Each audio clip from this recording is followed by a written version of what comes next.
Una simple bombilla está evitando el aterrizaje de una importancia de 10 céntimos en este avión. Mientras la tripulación intenta arreglar un problema sin importancia, empieza a originarse otro más importante. Todavía estamos a 600 metros, ¿verdad? ¿Qué está pasando aquí?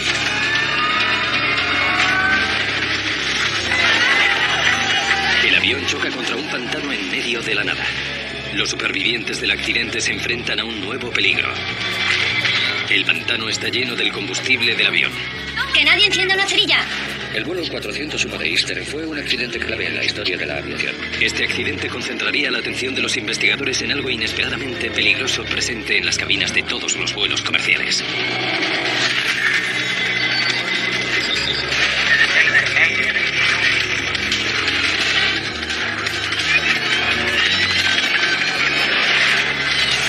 Mayday, catástrofes aéreas. Esta es una historia real. Está basada en informes oficiales y en relatos de testigos oculares. Distracción fatal.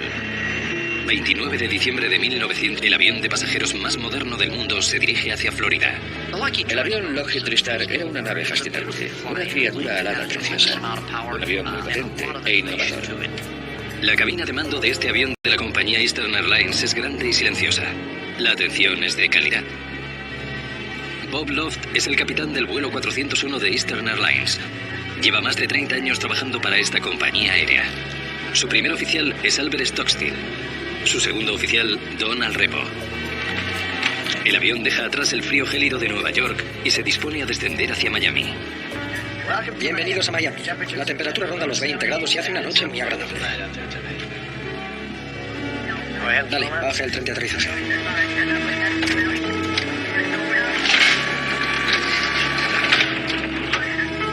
Angelo Donadeo es experto en mantenimiento de la compañía Eastern Airlines, pero no está trabajando, sino que viaja como pasajero con destino Miami. El vuelo de esta noche transporta 176 pasajeros. Llevan casados tan solo 20 días. Acaban de pasar las Navidades con la familia de Ron. La señal luminosa para que nos abrocháramos el cinturón se iluminó como de costumbre ya que estábamos llegando. Miro por la ventana y veo luces y el aeropuerto. Cerca de medianoche, el avión empieza a aproximarse al Aeropuerto Internacional de Miami. Albert Stockstill pilota el avión, mientras Don Alrepo realiza la comprobación previa al aterrizaje. Radar, arriba, apagado. Paneles hidráulicos comprobados. 35, 33. Tren de aterrizaje bajado. El capitán detecta un problema. Bert, ¿ese botón está atascado? Tren de aterrizaje. La luz que indica que la rueda de aterrizaje del morro del avión está extendida no se ha encendido. Sube entonces el tren de aterrizaje. Es posible que solo se haya desplegado la mitad del tren de aterrizaje. El capitán Loft lo vuelve a intentar. El sonido del despliegue del tren de aterrizaje se escucha en todo el avión. Hace un sonido característico muy alto y cuando has volado mucho es un sonido que te resulta muy familiar y puedo afirmar que lo oímos. Son cosas que pasan. Nos miramos y dijimos, vaya, hoy vamos a llegar algo más tarde a casa. Sigue sin encenderse la luz. El capitán Loft no está seguro de si el tren de aterrizaje del morro está desplegado.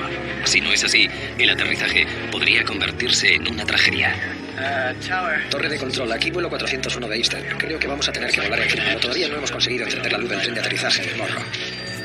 Vuelo Eastern 401 recibido. Continúen volando a 600 metros y sigan el control de aproximación 1.286. ¿Quiere que compruebe las luces? Sí, compruébalas. El ingeniero de vuelo Don Alrepo lleva a cabo una comprobación denominada Árbol de Navidad. Encender todas las luces de aviso de la cabina para comprobar si funcionan todas las bombillas. El indicador de la rueda de aterrizaje del morro no se enciende. Probablemente la bombilla esté quemada. No obstante, hay una posibilidad remota de un fallo doble. La bombilla y el tren de aterrizaje podrían estar estropeados al mismo tiempo. Bob, ¿puedes mover un poco la luz?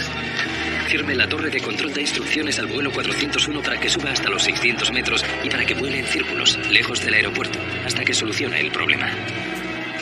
¿Quieres que lo pilote yo, Bob? ¿En qué frecuencia nos quería oír, Bert? 1.286, señor. Hablaré con él. Está justo encima del rojo, ¿verdad? Sí, pero no le llego desde aquí. Vaya. Sí, yo tampoco puedo sacarlo. Es una noche sin luna. El avión cambia de dirección y se desvía de Miami. En el exterior reina la oscuridad. De repente todo se volvió negro. Eso significa que estábamos volviendo hacia el oeste, hacia los pantanos de los Everglades. El copiloto Albert Stockstill está dirigiendo el avión, pero el capitán Loft necesita su ayuda para solucionar el problema. Pon el piloto automático. Vale. El avión TriStar está equipado con el piloto automático más complejo de la historia. De hecho, el piloto automático es capaz de aterrizar él solo el avión. Albert Stockstill lo programa para que continúe volando a 600 metros. Comprueba ahora si puede salir. Finalmente consiguen extraerla.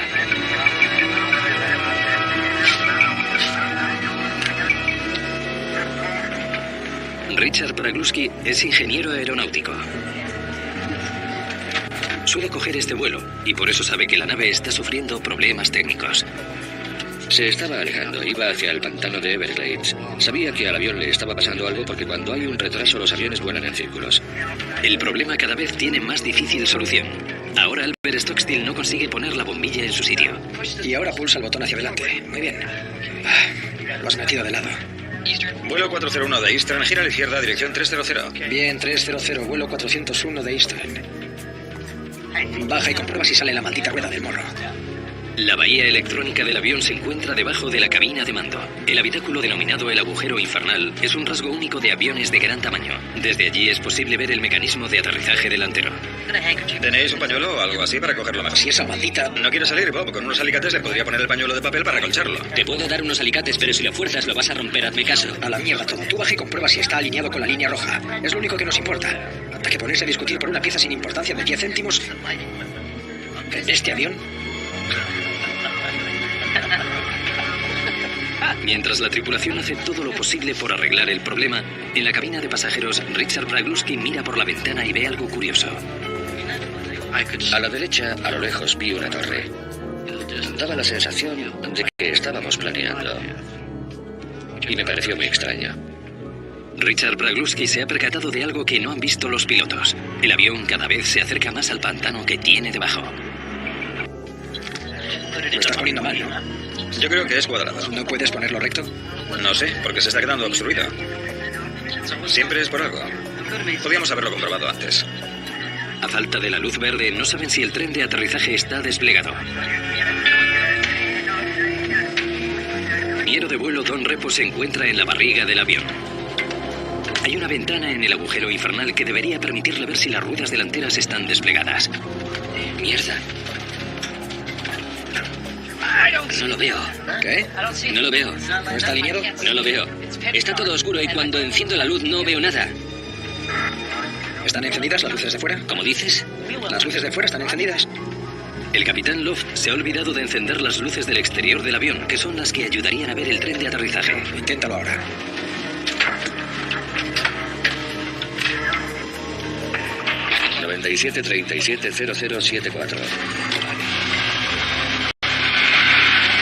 En el aeropuerto internacional de Miami, el controlador aéreo Charlie Johnson acaba de terminar de solucionar el problema que tenía otro avión. El vuelo 607 de National ha aterrizado sin problemas. Han desplegado los camiones de bomberos, pero al final no ha hecho falta utilizarlos. Entonces comprueba que el vuelo 401 de Eastern Airlines parece haber descendido desde 600 metros hasta 200. Es extraño recibir lecturas falsas de varios barridos consecutivos de un mismo radar. Vuelo 401. ¿Cómo está yendo todo?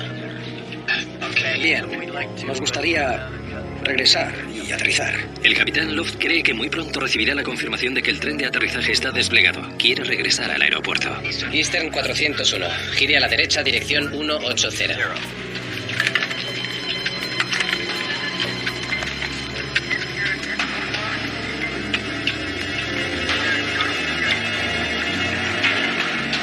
El avión se dirige hacia el oeste. Se aleja del aeropuerto.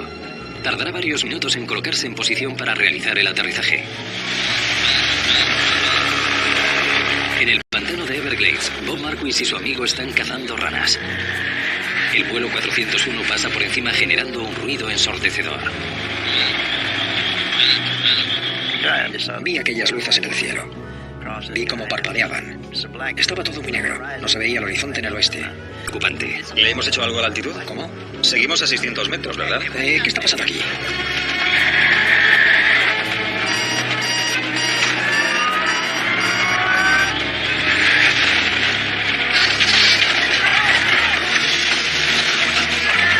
Vi Vi cómo parpadeaban las luces de la cabina, cómo se encendían y se apagaban, y oí un ruido.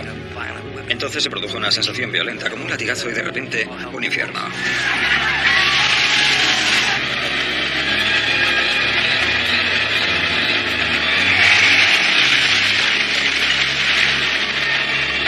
Charlie Johnson se da cuenta de que la altitud del vuelo 401 aparece como si estuviera a nivel de costa o nivel de mar. Vuelo 401 de Eastern. He perdido vuestro emisor en el radar. ¿A qué altitud estáis? No recibe respuesta del vuelo 401 de Eastern. Entonces, otro avión facilita una información inquietante. Torre de Miami, aquí vuelo 611 de National. Acabamos de ver un resplandor muy grande. Parecía proceder del oeste. Desconocemos su origen. En un pantano oscuro y alejado, los supervivientes del accidente aéreo se ven envueltos en una pesadilla.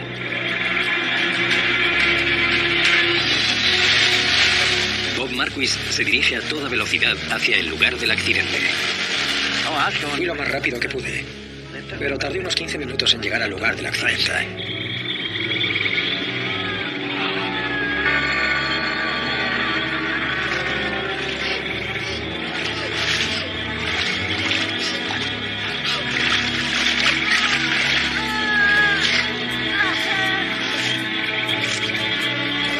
Sorprendentemente, Richard Plagluski está vivo. Sabía que tenía heridas muy graves porque veía mi ropa hecha jirones. Apenas tenía ropa en la parte superior del cuerpo y veía trozos de piel desgarrada en los brazos. Además, sabía que cuando estás en estado de shock, no sientes el dolor. Aquello me hizo pensar que estaba muy grave. Empecé a pensar que cuanto más estuviera en aquel pantano en la situación en la que estaba, más peligro correría. Ron Infantino salió despedido en el accidente. Se despierta en medio del pantano. Había terminado a una cierta distancia. Estaba lejos de los demás, no había nadie cerca de mí. Lily. Lily. Está gravemente herido. Lily, con quien se había casado poco tiempo antes, iba sentada a su lado, pero ahora no la veía.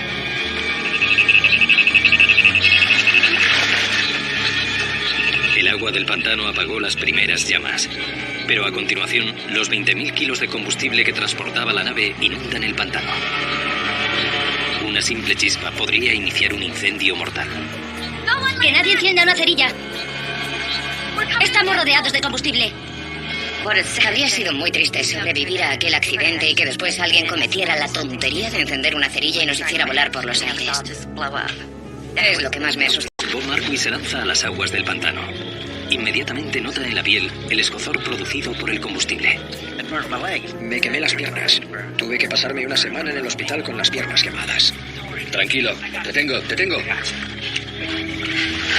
Bob Marquis salva a más de una docena de personas y evita que mucha gente muera ahogada. Alejado de los demás supervivientes e incapaz de moverse, Ron Infantino tiene ahora una nueva razón para temer por su vida. Al cabo de un rato empecé a oír cómo los caimanes y las serpientes se metían en el agua y se acercaban. Escuché las mandíbulas de los caimanes. Se estaban metiendo en su hábitat natural. Si los caimanes o las serpientes hubieran venido a por mí, aquel habría sido el final, porque yo habría sido incapaz de defenderme.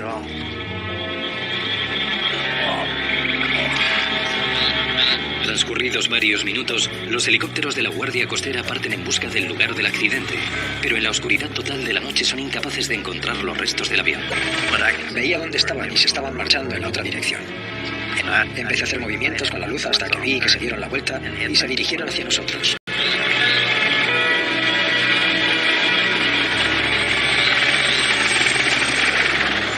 Cuando escuchamos el helicóptero, teníamos la sensación de que llevábamos mucho tiempo en el pantano. Fue un sonido muy esperanzador porque significaba que alguien sabía que estábamos allí.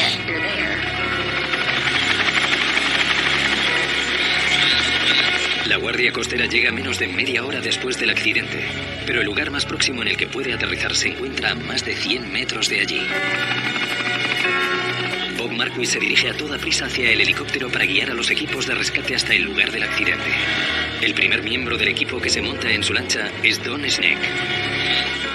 Me monté en el hidrodeslizador. Me preguntó, ¿dónde están los demás? Y yo le dije, no hay nadie más. Vamos. No quiero ir más allá porque no quiero atropellar a nadie.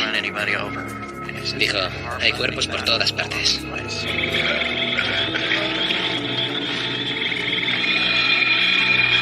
Don Snake empieza a buscar supervivientes. Me acerqué hasta aquel objeto enorme que había visto desde arriba y me di cuenta de que era el morro del avión. Se queda sorprendido al descubrir que el capitán Bob Loft ha sobrevivido al accidente.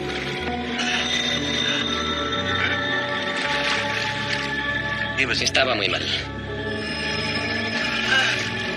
Tenía el cuerpo desgarrado, así que tendría alguna costilla rota. Me pareció que estaba en shock. Le tranquilicé y le dije, solo he venido yo, pero hay más gente de camino. No se mueva. Me voy a morir. Me dijo aquello y yo le llevé la contraria. Lo que fuera, con tal de mantenerlo despierto. Miré hacia Miami y pensé, ¿dónde demonios está todo el mundo? Y en aquel momento, cuando miré, vi cómo se aproximaban 50 luces y pensé, gracias a Dios. El primer oficial, Albert Stockstill, muere durante el accidente. El capitán Bob Loft muere poco después del choque. Angelo Donadeo y Don Repo han sobrevivido y son trasladados al hospital. En total, 77 personas sobreviven al choque y 99 personas mueren. Al amanecer, todos los heridos han sido trasladados ya a los hospitales de Miami. Ron Infantino es uno de los pasajeros que luchan por seguir con vida. Se acercó un cura y empezó a darme la extrema unción. Entonces supe que estaba muy grave y eso me asustó mucho. Obviamente en aquellos momentos yo seguía preguntando. Está Lily.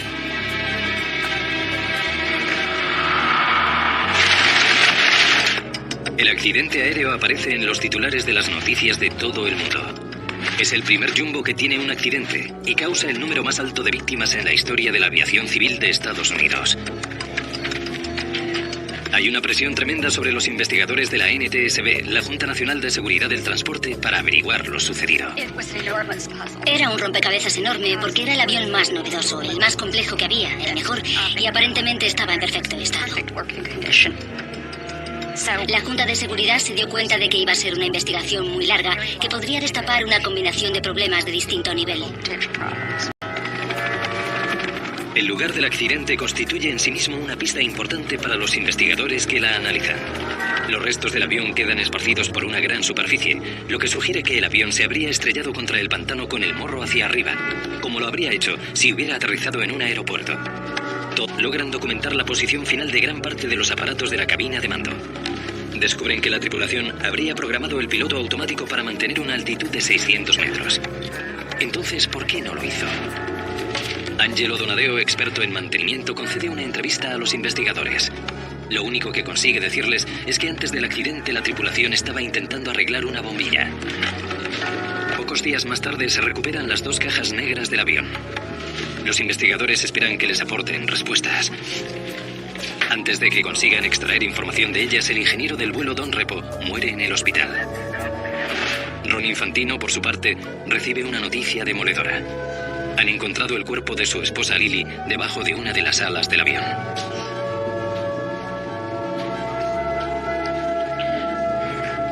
Era una persona maravillosa. Yo tenía 27 años y ella tenía la misma edad que yo. Fue mi primer amor. Ron Infantino no deja de pensar en el momento en que intercambió su asiento con Lily poco antes del accidente. Ella salió despedida al pantano y murió ahogada. Él sobrevivió. El pantano resulta ser al mismo tiempo una salvación y una maldición para los supervivientes. Fue lo que salvó a la mayoría de los supervivientes. Porque cuando el avión se partió en dos, el pantano absorbió toda la energía. El fango absorbió la energía y las partes del avión salieron despedidas. El agua del pantano es tan densa y está tan cargada de fango que obstruye las heridas de los supervivientes, evitando así que mueran desangrados. No obstante, sobre algunos de ellos se cierne una nueva amenaza. Sus heridas se han infectado. Han quedado contaminadas por un organismo letal encontrado en el fango negro del pantano de Everglades. Se trata de un organismo que produce una infección denominada gangrena gaseosa, capaz de matar a una persona en 2 días. La única forma de eliminar la gangrena gaseosa es en una cámara hiperbárica, un contenedor presurizado que se llena de niveles muy altos de oxígeno. 8 de los pasajeros supervivientes están infectados con gangrena gaseosa. Es necesario encontrar una cámara hiperbárica para cada uno de ellos. De otra forma, la única solución para salvar la vida de los pacientes es amputándoles la extremidad infectada. La infección del brazo de Ron Infantino está muy extendida. Entró el doctor y me dijo, nuestro diagnóstico es gangrena gaseosa. Tenemos que amputarle el brazo inmediatamente o bien llevarlo a una cámara hiperbárica, me dijo. Por desgracia, la única cámara hiperbárica está en el Hospital Mercy y no está disponible.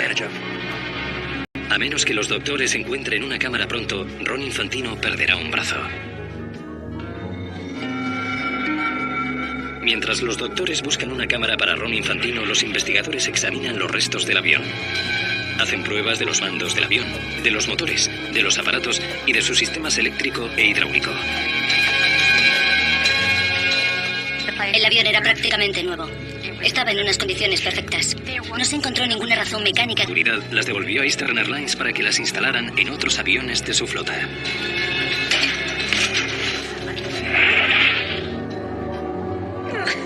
Finalmente aparece una cámara hiperbárica para Ron Infantino en una base marítima de Ciudad de Panamá. Lo introducen en la cámara durante 40 horas. El oxígeno presurizado mata a las bacterias y eso le salva la vida. Señores, tenemos que investigar 3 posibles causas del accidente. Un avión último modelo se desplomó 600 metros sin que la tripulación se diera cuenta. Los investigadores saben que el avión estaba mecánicamente perfecto. Ahora se concentran en otras posibles razones que expliquen un descenso tan pronunciado sin que la tripulación se diera cuenta. En lo alto de la lista, incapacidad ligera del piloto. La autopsia del capitán Bob Loft desvela algo terrible. Tenía en el cerebro un tumor de gran tamaño que no le habían detectado. Le estaba oprimiendo la parte de 52 años. La visión del ojo izquierdo del piloto se había deteriorado a gran velocidad. Los médicos creen que es posible que la visión periférica del capitán se hubiera reducido. El tumor podría haber creado puntos ciegos. Su atención se habría centrado en el interruptor luminoso que no funcionaba, por lo que es posible que no se hubiera percatado de los extraños indicadores de su altímetro. Seguimos a 600 metros, ¿verdad? ¿Qué está pasando aquí? Los investigadores intentan obtener la mayor información posible sobre el capitán Bob Loft. Entrevistan a gente que lo conocía y revisan al detalle su historial médico. Los investigadores llegan a la conclusión de que la familia y los amigos del capitán Loft sabían que tenían una visión perfecta. Solía tirar al blanco, disparaba sobre todo a palomas que son un blanco muy pequeño. Los historiales médicos del capitán Loft demuestran que hacía poco tiempo que había pasado un examen médico a raíz del cual le habían prescrito lentes correctoras para volar. Sin embargo, las pruebas no apoyan la idea de que tenía la visión gravemente afectada. Tenía 55 años. ¿Y quién llega a los 55 sin usar gafas para leer de cerca? Muy por cerebro, encargadas de la visión. No había razón para pensar que ya habían empezado a notarse esos efectos. ¿Cree que eso no tuvo nada que ver con el accidente? Los investigadores siguen sin saber por qué el vuelo 401 empezó a descender. Con el piloto automático. Vale. ¿Es posible que hubiera fallado el piloto automático que tenía que haber mantenido el avión a 600 metros? Los ordenadores del avión sobrevivieron al accidente, así que fue posible extraerlos y examinarlos. 11 días después del accidente se instalan los ordenadores del piloto automático en otro avión de TriStar. Este nuevo avión recorre la misma ruta que el vuelo 401. El piloto automático mantiene este avión a 600 metros. Entonces, ¿por qué no lo hizo la noche del accidente? Los investigadores tendrán que explorar otras pistas para averiguarlo. Hay otra pregunta que sigue sin respuesta en esta investigación. ¿Por qué la torre de control de Miami no avisó a la tripulación de que su avión era tridimensional de todo el mundo? Eso significaba que el controlador Charlie Johnson conocía la ubicación, la altitud y la velocidad del vuelo 401.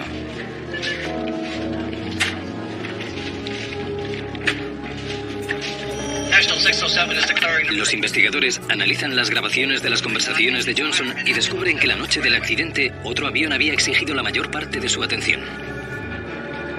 El avión 607 de National Airlines se disponía a aterrizar justo antes del vuelo 401. Aquel vuelo estaba teniendo otros problemas con el tren de aterrizaje. La pista de aterrizaje 9 va a requerir la atención de bomberos y de ambulancias inmediatamente. Mientras se centraba en la emergencia de aquel vuelo, Charlie Johnson pasó el caso del vuelo 401 a otro controlador aéreo. Pero cuando el vuelo 607 realizó su aterrizaje de emergencia, el otro controlador aéreo llamó a Charlie Johnson y le devolvió el vuelo 401. Te devuelvo el vuelo 401 de Eastern, tren de aterrizaje del Morro poco seguro. No. En aquel momento el vuelo 401 ya estaba sobrevolando el pantano. Johnson... Vuelo 607 ha aterrizado sin problemas. Los camiones de bomberos... Entonces se dio cuenta de que la altitud del vuelo 401 había descendido hasta los 270 metros. Los radares aún funcionan como entonces, pero en aquellos años el resultado era peor. El modo Costa era un fenómeno muy conocido. A veces perdías el objetivo durante 2 o 3 minutos porque no recibías información sobre su altitud. Primero el radar te da una altitud extraña y después vuelve a indicar la altitud que debería. Pero el controlador pensó que aquello no era normal y eso dice mucho de él. Charlie Johnson decidió establecer contacto con el vuelo 401. Vuelo 401 de Eastern. ¿Cómo está yendo todo? Bien, nos gustaría regresar y aterrizar. Vuelo 401. Gire a la izquierda, dirección 180. Tras esta breve conversación, Charlie Johnson da por hecho que no hay ningún problema. Vuelo 401 de Eastern. ¿Cómo está yendo todo? Los investigadores concluyen que en aquel momento el controlador aéreo Charlie Johnson era el único que podía haber visto que el avión estaba perdiendo altitud. ¿Por qué no había comunicado esa información? Nos dan la respuesta. Simplemente porque hacerlo no formaba parte del trabajo de un controlador. En el momento del accidente, la Administración Federal de Aviación exigió a los controladores aéreos que mantuvieran una separación entre los aviones. Ni siquiera tenía la tarea de mantener la altitud del avión de pasajeros con respecto al suelo. Ahora los investigadores intentan determinar cómo es posible que el propio sistema de emergencia del avión no hubiera avisado a los pilotos del peligro cada vez mayor al que se enfrentaban. El L-1011 está dotado de una alarma que suena si el avión supera 75 metros por encima o por debajo de la altitud marcada por los pilotos. Cuando los investigadores escuchan la grabación contenida en la caja negra, oyen claramente el sonido de la alarma en la cabina de mando cuando el avión bajó hasta los 525 metros. ¿Has oído eso? ¿Por qué no lo oyeron? Los investigadores estudian detalladamente la transcripción de la grabación de la cabina para intentar comprender por qué no escucharon la alarma. Lo estás poniendo mal, ¿no? Yo creo que es cuadrado. Los investigadores se dan cuenta de que justo antes estaban completamente absortos con la luz del tren de aterrizaje. Gracias a esta conversación, los investigadores también descubren que el ingeniero de vuelo estaba abajo, en el agujero infernal. El aviso sonó por un altavoz que estaba en su puesto de trabajo.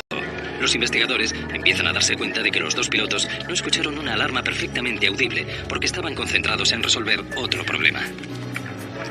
La alarma que se escucha claramente en la grabación de voz de la cabina de mando no se registró en las cabezas de los hombres que estaban en la cabina. No porque no estuvieran prestando atención, sino porque estaban concentrados en otro problema, algo muy habitual en los humanos. Los investigadores se centran ahora en la distracción de la tripulación como la causa más probable de aquel accidente. Hay varios aparatos que habrían indicado que la altitud se estaba reduciendo. La pregunta más importante era, ¿por qué los pilotos estaban tan absortos que ni siquiera miraron al panel de los indicadores? Tenían que haberse fijado en las personas, tenían que haberse fijado en la interacción entre ellas, tenían que haberse fijado en por qué nadie estaba prestando atención al avión cuando empezó a caer en picado 600 metros. Era un aspecto intocable en 1970. Los pilotos admiten que han confiado mucho en los modernos pilotos automáticos de sus aviones. Es posible que se hayan vuelto demasiado dependientes de la tecnología. Pon el piloto automático. Bien.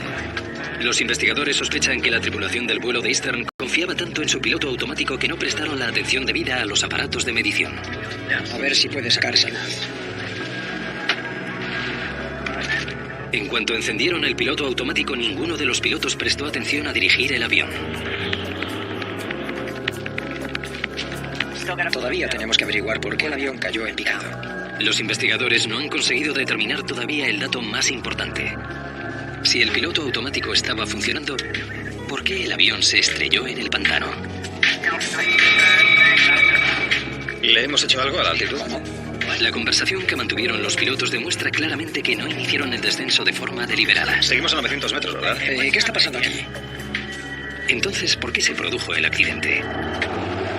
Meses después del accidente. Antes de la vista, un piloto piloto de Eastern Airlines llamado Daniel Gellert escribió al presidente de la Junta de Seguridad para ofrecerle testificar en su propio nombre. Daniel Gellert había volado en el TriStar EL-1011 y había percibido algunas anomalías. El mundo del pilotaje de aviones en 1972 era muy hostil y un piloto no podía reunirse con el jefe de pilotos y su flota al levantar la mano ante la Junta de Seguridad y decir: un momento, yo también tengo una experiencia que contar, porque las líneas aéreas eran más cerradas que hoy en día. Daniel Gellert declara durante la vista que durante un vuelo reciente en el TriStar accidentalmente se le había caído un mapa al suelo de la cabina de mando. Al agacharse para recogerlo, empujó ligeramente con el codo la palanca de mando. Se dio cuenta inmediatamente de que aquello había afectado al piloto automático del avión. La parte del piloto automático que controlaba la altitud se había apagado. La Junta Nacional de Seguridad descubre que otros pilotos han tenido la misma experiencia que Daniel Gellert. Tablones de la compañía. Y también se lo envió a todos sus pilotos de TriStar. El boletín avisaba sobre el peligro de golpear por accidente la palanca de mando. Uno de los cambios que hemos introducido en todos los aviones actuales es un sencillo interruptor de presión, de forma que si necesitas coger los mandos inmediatamente no tengas que perder el tiempo en el panel apagando el piloto automático, sino que simplemente agarres los mandos y el piloto automático deje de funcionar. El grabador de datos del avión le revela a los investigadores el momento preciso en que la altitud del avión empezó a caer. Las 11:37 y 8 segundos. Al estudiar la transcripción de la grabación de voz, los investigadores se hacen una idea de qué estaba sucediendo en la cabina de mando en aquel preciso instante. Baja y comprueba si sale la maldita rueda del morro. Los investigadores creen que cuando el capitán Love se giró para hablar con el ingeniero de vuelo, golpeó el volante. Lo hizo con la suficiente presión para desactivar la función del piloto automático que había estado controlando la altitud del avión. Sin que nadie se percatara, un simple golpecito al volante, por lo que los pilotos no tenían ninguna pista visual que les dijera que estaban cayendo.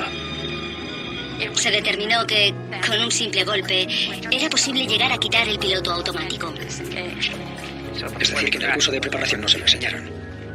Un director del centro de preparación de Eastern Airlines revela finalmente que antes del choque en el pantano de Everglades nunca se había enseñado a los pilotos que un simple golpe podía desactivar el piloto automático. La Junta Nacional de Seguridad del Transporte llega a una conclusión ejemplar. El choque del avión fue debido a un error del piloto. La tripulación estaba distraída, no manejó bien los complicados indicadores del avión y además no había recibido la formación adecuada. El accidente del vuelo 401 de Eastern fue crucial en la historia de la seguridad de los aviones, y durante 10 o 15 años no nos dimos cuenta de que la forma en la que actuábamos en la cabina y la concentración que teníamos no solo no era correcta, sino que era peligrosa. Los investigadores también realizan un descubrimiento descorazonador. Cuando examinan el indicador luminoso del tren de aterrizaje del morro del avión, advierten que la bombilla 101 sí estaba desplegado. El avión podía haber aterrizado. La única pieza que fallaba era una bombilla de $12. Harán falta varios años para desenmarañar todo el legado del vuelo 401. A largo plazo servirá para cambiar la preparación que reciben los pilotos y la forma en la que se investigan los accidentes. Pero antes de ese día, el caso del vuelo 401 de Eastern Airlines dará un giro muy extraño.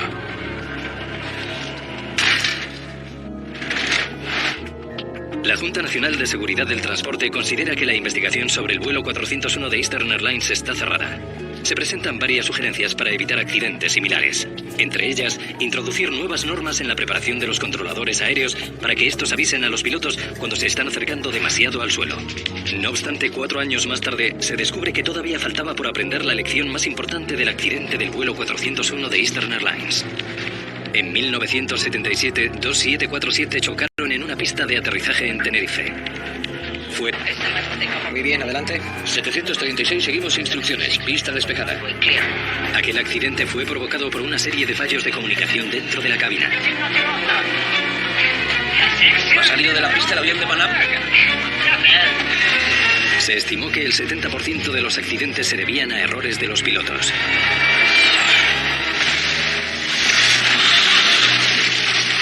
Estos dos accidentes, el de Tenerife y el del 401, tienen en común que su tripulación se estaba dedicando a hacer bien una única tarea, sin darse cuenta de que son humanos, sin darse cuenta de que hay muchas cosas que pueden salir mal si uno se olvida de cómo fallan las personas.